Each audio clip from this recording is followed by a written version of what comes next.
Okay, so can you hear me? Hopefully, yes. Everything is clear. Okay. Uh, all right, so let's start with the first topic of tonight, which is the role of UX within the MVP build-out. So I think that firstly it will be worth mentioning what's my actual background. So in 2013, I started as a freelance designer, and slowly I have adapted different fields of design. So that's why I put here rather multidisciplinary designer, because that's what I'm doing right now. And then in 2015, I just got bored of all the freelance work. I just realized that I really like to be part of the team and to work with other people involved. So I don't spend these endless days within my room and just like doing the stuff. However, it gave me pretty good base of the skill set that I'm utilizing till nowadays.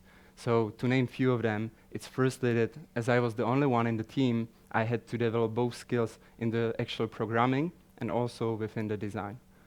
So that led me in 2015 into a position of a junior front-end developer at Actum, which is a digital development agency based here in Prague.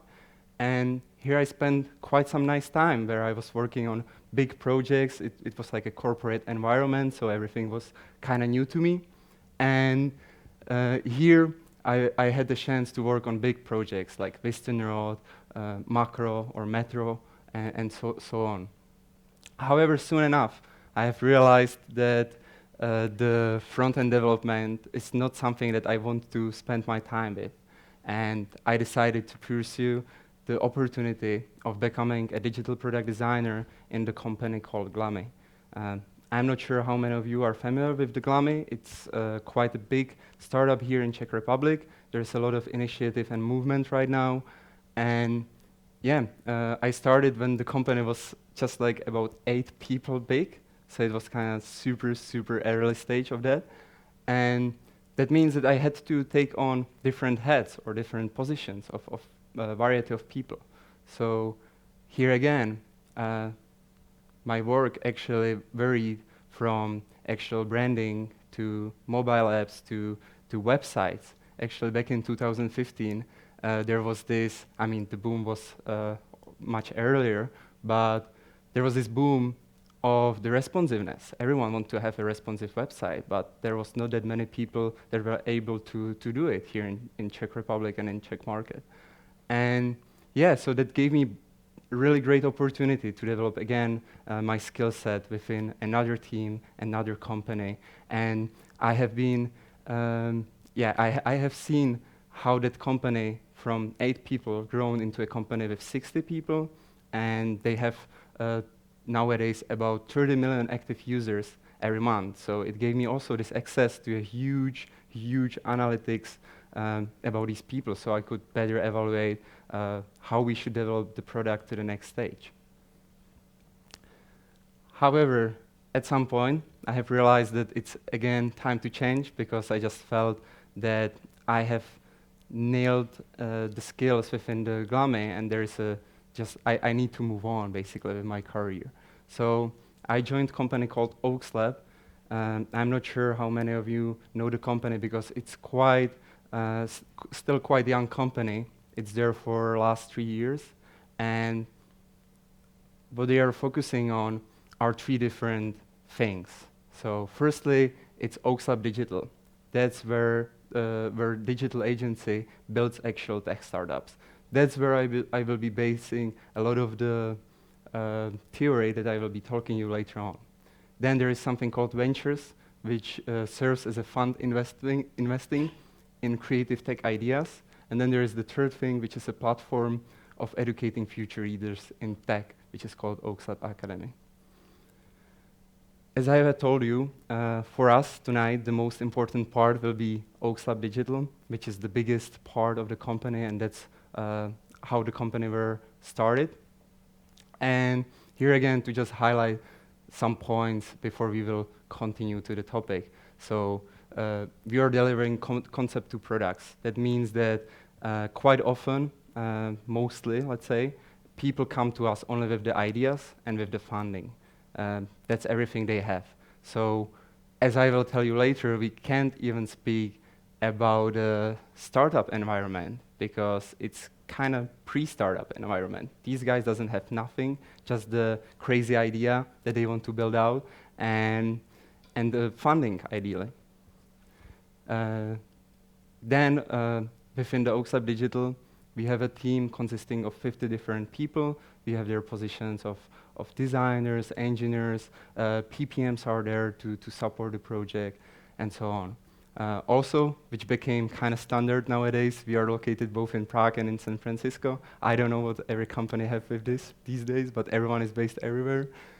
And yeah, we have over 28 digital product build-outs, both small and big. So these varies from small landing pages to really big build-outs that consists of different parts and pieces. So like a mobile app, then there is like an admin portal, then there is like a marketing website that is also based on some data that we know about the users, and so much more. And these startups, currently, I was double checking this number today with our CEO, Jake, and the startups are valued at 700 million US dollars these days, which is a lot of money, I would say. And most importantly, we have developed something that we call the OO way, and this is digital product development framework that I will be also speaking about a little bit later on. So let's get back to the actual topic. So the role of UX within the MVP build-out. Here, when I was putting that topic together, I was thinking, okay, it will be maybe worth describing these terms, because a lot of people, especially nowadays, are confused, because there is so much theories about what it is. There's a couple of definitions. I have also checked some over the internet just to double check. And this really varies. It's a really abstract term, and it's almost like a buzzword these days, both UX, both MVP. So I think that it's worth spending some small time describing what are these terms stands for. So let's start with the first one, which is UX.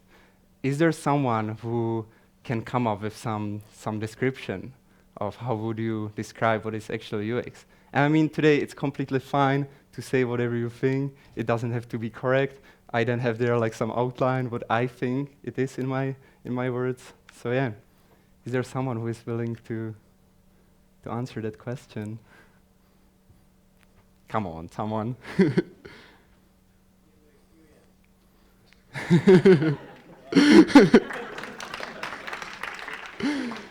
So yeah, it stands for user experience. We have a starting point. Okay, is there someone who will not be afraid to speak a little bit more about what this is? I think that it should be me, because I have the mic. Yeah, okay. No, if someone wants, just let me know. No? Me? Okay. So It's UX, I guess that it should be the decision, like some digital decision, maybe not, even not, based on users and their needs, their goals, and their abilities, I guess. Okay, so this is the craziness that I have found out, but this is pretty accurate, I would say. So it basically means that user experience is persons' emotions and attitudes about using a particular product, system, or service. Also, it's persons' perceptions of system aspects such as utility, ease of use, and efficiency. I know that it's super long, don't read it. So I have put a simplified version there. So I think and I believe that user experience is about how a user interacts with and experiences a product. So let's move on to another important part. So as we are speaking tonight about the MVP build-out, I think that it's worth mentioning that these build-outs are made within some really specific environment. So it's pre-startup environment. It's not even startup, as I have pointed out at the beginning, but it's a pre-startup environment. We just know this crazy idea, but we don't have anything that we can start with. It doesn't exist yet, and we are already working on it. So again, maybe someone from you can try to describe what is this pre-startup. I mean, startup is pretty obvious, but pre-startup, is there someone who will be willing to describe it in some point? Maybe it's Mike again if no one wants to. Not this time. I don't think that we need this mic, but maybe yes, because Okay. it's streaming. Okay. So I'm guessing that pre-startup environment is when you have just an idea, you have no idea if the market exists, you have no idea if customers exist, you have no idea if the problem you're solving is actually a problem. Would that be a correct assessment? Yeah, that's a great answer. Should I keep the mic or? Depends on you. Okay, yeah, that's pretty great. This is what it is exactly. And importantly, there are these aspects that you have to take in account when you are speaking about pre-startup. So firstly, there is limited funding. Secondly, there is limited time. There is also high amount of uncertainty. So there is a lot of chaos. No one knows to what we are building yet. There's this idea, but maybe this will switch 10 times before we will jump into actual designs. Also, there is high rate of failure. So it's also worth mentioning that a lot of these projects will never see the daylight because they will just not make it. We will maybe at some point decide to not proceed with the idea because we will find out that there is a competitor who is doing exactly the same thing. And lastly, it's basically the building phase. So we are putting the whole foundation here before we are jumping into something more specific. Okay, so now we understand the user experience, hopefully. We understand what is the environment that we are in. And we still don't know what is actual MVP. I think it's also an important part. So maybe there is someone, again, who would like to describe what MVP stands for. Minimum viable product. Yeah, so so we know that it's minimum viable product, totally. Maybe if you will go a little bit deeper. So what would you say about that term? So if you should put it into some constraints, some points that will describe it. Yeah, so it's basically the least amount of energy you have to put into a thing for it to work so that you don't spend a year developing something that nobody actually needs. Totally, that's a great answer. That's actually almost exactly what I have there. So pretty great answer. So yeah, basically it's the product with the lowest possible amount of features that will still satisfy the user needs. Also, it's worth mentioning that it's cheaper to build than if you will start building the full thing at the beginning. And also, it's faster to market. So literally, you can have something like that done within 2 months, maybe even sooner, which is great. However, in Oakslab, we have identified that this was something that worked back in 2001 or like 2010. But these days, the market is super spread it across different products that are doing just this basic function. So if you think about it, let's say that we have a use case of a to-do list. If you will narrow the to-do list into just the basic core functionality, what you will end up with? You will end up just with some app that you can put there your to-dos, and that's it. However, do you think that that's something that the people share across their communities? Do you think that this is something that people will be able to fall in love with? Do you think that this is just enough? We don't think so. And that's why we decided to not use MVP anymore and to change it into actual MLP. Here we go, you know the drill. So there is, again, this nice description of minimum lovable product. So is there someone who is willing to take the initiative and describe us what they think that it is? I guess that it's the question to you, guys. Come on, on, don't be shy. Connection. Okay, yeah. Okay, so I guess the way how you described the MVP, it was more like functional. It was about features. So this one, I guess, would be more about desirability. So a product that's not just usable, but it's also useful and it's also desirable. So it creates some sort of a positive emotional reaction in the user as well. Mm-hmm. Again, that's a great answer. So I see that there are people that actually understand what MLP stands for. So just to double check, this is what we have put together in Oaks Lab that describes the MLP. So firstly, it works. So it has some function.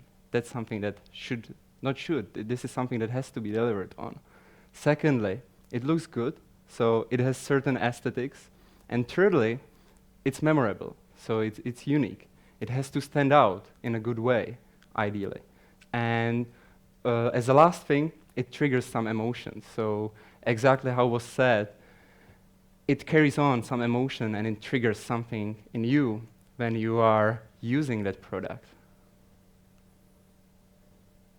So if you will put MLP against the MVP, ultimately, MLP will be something that is not meant only to prove the concept and start generating some initial revenue. It's more so aiming for something that's easier to adapt and that can organically grow within the target audience.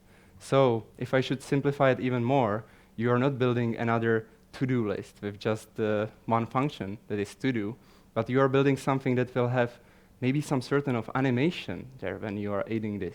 So it will leave you with some feeling after, and it will stand out. So you'll then tell your friend, hey, have you seen this new great to-do list app? It has all of these crazy animations when you are successful with marking down your tasks. So yeah, it will grow. And I have there some example, and this example is on purpose made on actual physical product design. So we have here example number 1, which is a basic plastic chair. So what do you guys think that this is? So is it like MVP or is it MLP? What would you say? Just maybe I can tell you a little bit more. So I found this chair on Alibaba.com. It costs like $3 US. Unfortunately, you have to buy around 100 of these, but that's a different topic. So what do you think? Sorry? Once again. It's the final product. Yeah, it is definitely a final product, but do you think that It's not MVP and it's not minimal level. if you will put it into these things that we have described before, so do you think that it delivers on function? Definitely. But you need the rest. Yeah, totally. Aesthetics? Probably not, right? What do you think about uniqueness? Is that something that stands out? 100 pieces. Totally. What do you think about emotion? And I mean here, actually maybe it should be yes, because it carries a really bad emotion, so it's still emotion. But just to make it easier, it doesn't carry emotion. Okay, so let's move on to example number 2. What do you think about this chair? This chair is pretty famous. It's a Garrett Rietveld red-blue chair. It's part of many collections of museums around the world. So what do you think? Again, if you will put it into our list of stuff that we have described before. And let's start maybe from bottom up this time. So what do you think about emotion? Totally. What do you think about uniqueness? What do you think about aesthetics? Yes. And now the most important thing, what about function? I do agree. It doesn't have the function. And here I would like to pause for just a little bit, because I think that this is a great example that can be applied to a lot of junior designers these days. So they really care about the aesthetics, they really care about how it looks, but however, sometimes they unfortunately forget about the most important thing, and that's the function itself, right? So this is not MLP, not MVP, this is just something that should never been produced, I would say. Okay, moving on to the third example, which is the last example. If you will put it into these points again, and we can start from top to bottom, I would say. So speaking about function, I was actually sitting on this chair, and it's one of the most comfortable chairs that I ever sat on. I'm not sure how many of you have tried it, but it's just great. So I would mark it as function totally. Aesthetics. Of course, this is subjective, but still it carries on some certain aesthetics that you will remember. So we can mark both aesthetics and unique. And what about emotion? Is this something, when you see it, would you like to speak maybe with your friend and just told him, hey, I have seen this wonderful pontoon chair. Do you know about it? Or would you like, does it bring some emotion with you? Okay, but still, I think so. So it's a yes. And that's how we are getting to the Oaks Lab and the OOA. So what we are doing in Oaks Lab, we are trying to build something like that pontoon chair. So it's not just another basic plastic chair that works, of course, but it doesn't stand out. We are aiming for something much bigger with some added value. So we have to take in account 4 things. So we are making short-term decisions with long-term goals. So we always think about the project not in a way that we are working on it for the next 3 months. We are more so thinking about it in a way that this is a project that we want to that we want to build for another 2 or 3 years if the project will be successful. Second thing, user experience is at the center of what we are doing. So as we have nicely described, or I hope so that I have nicely described it on the example number 2, if you are missing user experience, it will just never work. Like, you can have super nice visuals around it, but if there is no core functionality, then it will just not work. Third thing, we know that as we describe within the pre-startup environment, there is a limited amount of money. However, at the same time, we don't take this as a no excuse. We take it as a no excuse to not actually user test. So here, what we are doing, even if there is the worst case scenario that the project doesn't even have money to work with us to build something, there are always ways how you can user test, and this can be based at least on your network of friends. You can test it within the company. Of course, these data will not be as accurate as they would be if you will hire external agency. However, you will be able to deliver on these much sooner and for much lower price. And still, don't forget, this is the pre-startup phase, or startup phase maybe, slowly. Okay, and as a 4th thing, as I have mentioned already multiple times, so there is this organic growth that should be integral value within the product, so it can build some certain community, or let's say user base. Moving slowly into the OOA and the phases that we are using. So in most cases, we are able to deliver on these within, it varies from 3 to 6 months, which is 3 months is not that much of a time that you can think. So we have to make sure that we have a certain process that we can easily follow and that will eliminate technology as a risk at the end of the day. So let's start with the pre-project. So this is where the actual contract is signed. We are also doing a validation of the idea itself. So we are doing some basic market research if the client is not providing us with these. And here, it also happened that we just said, no, we will not build this because we know that with the funding that you are having, we will not be able to deliver it on time, because probably you know these crazy ideas of people wanting something unique, special. Maybe already last week was too late, you know, so hopefully as soon as possible. So here it happens that we just say no to project. And it's nice that we have such a luxury in most cases to say no when we don't like it. Okay, moving to phase 2. So if we have decided to actually build that thing out, we will start with something that we call Kickoff Bootcamp. It's a series of meetings that happens throughout 1 or 2 weeks. It depends on the project, and here we do some basic market research. We do also some basic user research, and we are trying to establish an environment that we are cooperating with. So a lot of our clients are from the US, so it's important for us to set up something that we call virtual office. And this is just like a nice word for a set of tools that we are using. So it's a Slack and all of these things that you probably already know. However, if you are working with someone on a long distance, it's important to have this in place. Then we are moving into business deep dive. So this is where our designers actually jump into the full thing and start doing a proper research about how other competitors look, how we will differentiate ourselves. And they are asking all of these nice questions that has to be delivered on. Phase 4, actual MLP design. So here we are doing it in most cases in a way that we whiteboard first, then we do wireframes.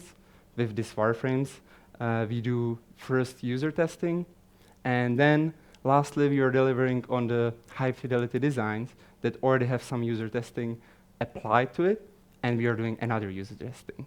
As I said, the amount of time that we are spending on that user testing varies, of course, based on the projects and the funding that they have. However, there's no excuse to not do any user testing. There's always a way how to spend at least 2 hours with some of your colleagues within the company and just like testing out the stuff.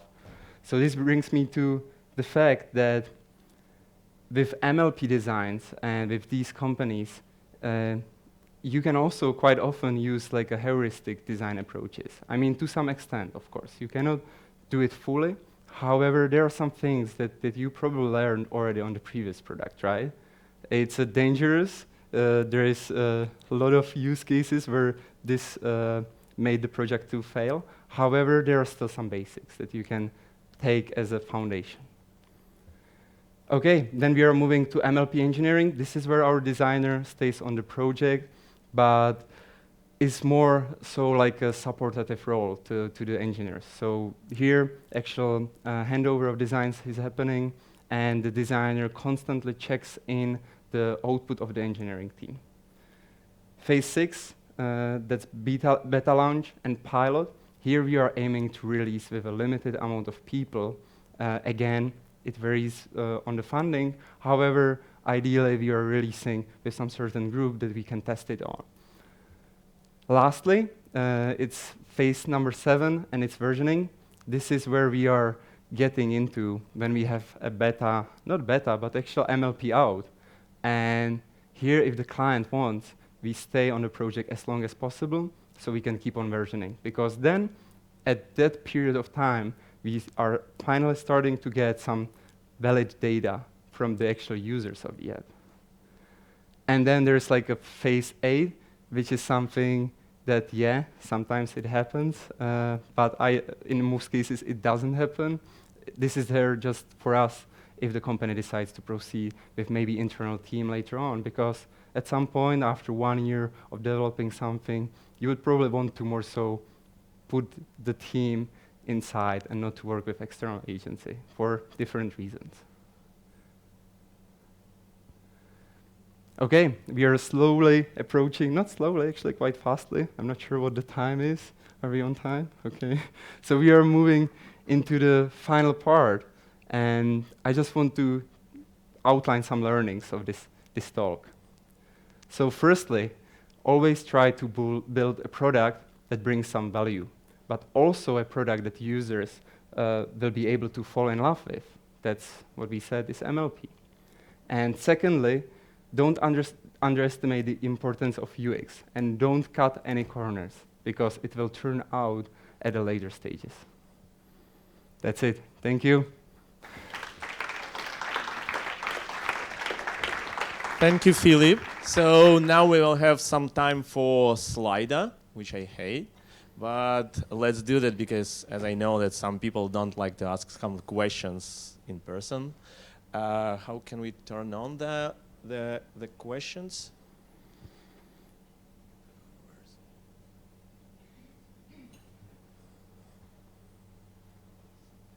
They are coming, right? Yeah. Hopefully, yes. Give me 1 minute.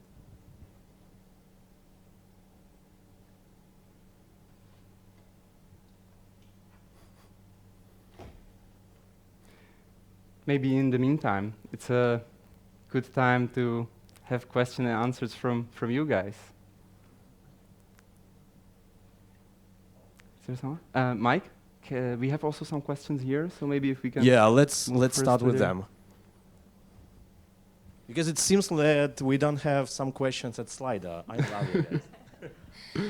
Just a quick question, actually. I am not sure if I understood the difference between the step number 2 and 3. Like, what's the difference, in essence, between bootcamp and deep dive? Like, in the bootcamp, do you do business model validation? What do you discuss that is different from the deep dive? Yeah, that's a great question. So the basic difference is that at the phase number 2, we are sharing the knowledge. So in some cases, there is some research that the client already made, or some initiatives before we even jump into the projects. We have these crazy guys that were already coming to us with validated prototypes and so on. So this is where the business deep dive stands for. Cool. Also, we have here the question. So how do you measure organic growth? That's a good one, actually. So it depends. So in our cases, yeah, should I continue? Okay. So again, as I said, we are dealing with these startup ideas. So the basic indication will be something like the number of installs within the App Store, let's say, right? Also, what happens quite often with our startups is that they are not spending that much money on marketing. So this brings us much clearer data on how this organic growth is going on. Okay, let's follow. Let's go step by step. What is your approach for designing growth engines and testing it? I'm not fully sure if I do understand the question properly. So what is your approach for designing growth engines? This was my question. Okay. Basically, you are saying Thanks. Thank you. You were saying that you are trying to build products that will be loved by people and will be shareable. It means that either people will talk like word of mouth, just sharing, I'm telling you that I have a good app, or there is some growth engines. Basically for Uber, I will provide you with my discount code, you will download it, I will be rewarded. Okay. And this is one of the examples of growth engines. And if you are doing some activities, trying to come up with new ones and test it during the delivery phases. Totally, yeah. Again, I would say that it varies on a startups that we are working with. However, to answer your question, at least partially. So we had this really great idea from the client from the Los Angeles, and they are building a community called West End. And here, our strategy was to deliver so great product that these people, it's a platform for sharing like a work or something like Etsy, you can almost say, but this is more so like a service based. So we know that there is a certain amount of people, it was something around 50 at the beginning, that will be there on the platform and that have already their own people that they are providing these services to. So our strategy was to deliver something so good that these people will actually want to use it and share it with the clients. And hopefully then on even meetups like this, they will share it again and it will grow. And right now we have a really great result so far. So that's one of the projects that we are still keep on working. And the last but not least question, I think that it will be short. How many projects were successful? Okay. Share some statistics, please. It depends, again, because project, it's a wide word, right? So if I will put aside, sorry, I was just checking another question there. So if I will put aside like stuff like proposals, that's something that we are doing, and these are like things that can turn into an actual project, but in some cases it will not. So I would say that we have definitely something like 20 of successful ones that actually creates this $700 million US revenue that was mentioned at the beginning. Thank you, but we got new question with a lot of, okay, so how do you sell the UX approach to the client? Often they want the product as cheap as possible, and all the user testing and research is a waste of money to them. So that's a great example where we are trying to just describe them the importance of that. And of course, there are cases when they will just say, no, I will not spend that big amount of money on something like that. And here we have our backup solutions, as I described.